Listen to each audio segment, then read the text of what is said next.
जगत गुरु भगवान श्री कृष्ण जी की गुरु दक्षिणा। सांदीपनी ऋषि अत्यंत तेजस्वी ऋषि थे।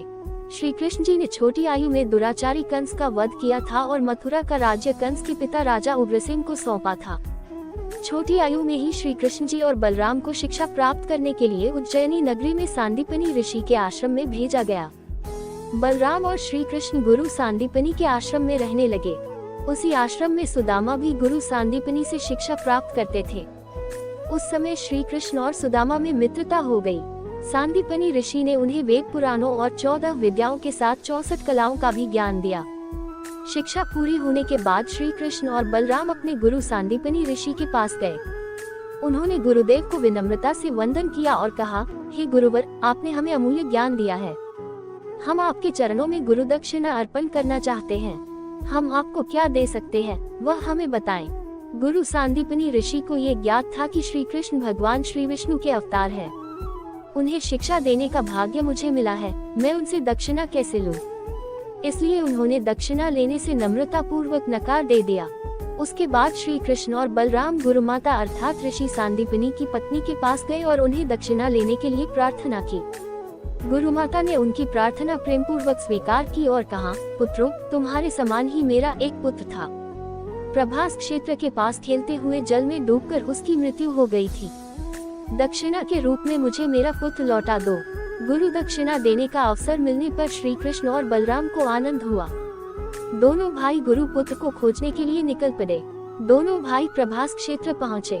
वहाँ उन्हें पता चला कि शंखासुर नाम का राक्षस ऋषि पुत्र को ले गया है। वह राक्षस समुद्र में एक पवित्र शंख में रहता है, जिसे पांचजन्य कहते हैं। ऋषि पुत्र को ढूंढने के लिए दोनों भाई समुद्र में प्रवेश कर पांचजन्य शंख के पास पहुँचे। वहाँ उनका राक्षस के साथ युद्ध हुआ और श्री कृष्ण जी ने शंखासुर का पेट चिर दिया। उसके पेट में गुरुपुत्र नहीं था। श्री कृष्ण और बलराम जी ने पांचजन्य शंख में चारों ओर ऋषि पुत्र को खोजा, परंतु वहाँ पर भी ऋषि पुत्र नहीं था। उन्होंने वहाँ से पांचजन्य शंख अपने साथ लिया और वे यमलोक पहुँचे। यमलोक के प्रवेश द्वार पर पहुंचकर उन्होंने पांचजन्य शंख बजाया। उस शंख की दिव्य आवाज सुनकर स्वयं यमराज वहां प्रकट हो गए।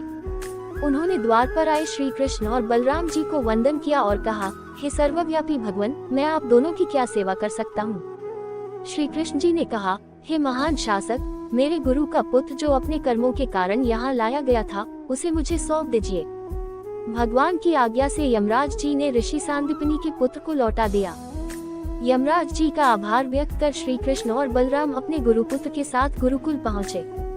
अपने पुत्र को देखकर गुरुमाता और ऋषि सांदीपनी को अत्यंत आनंद हुआ।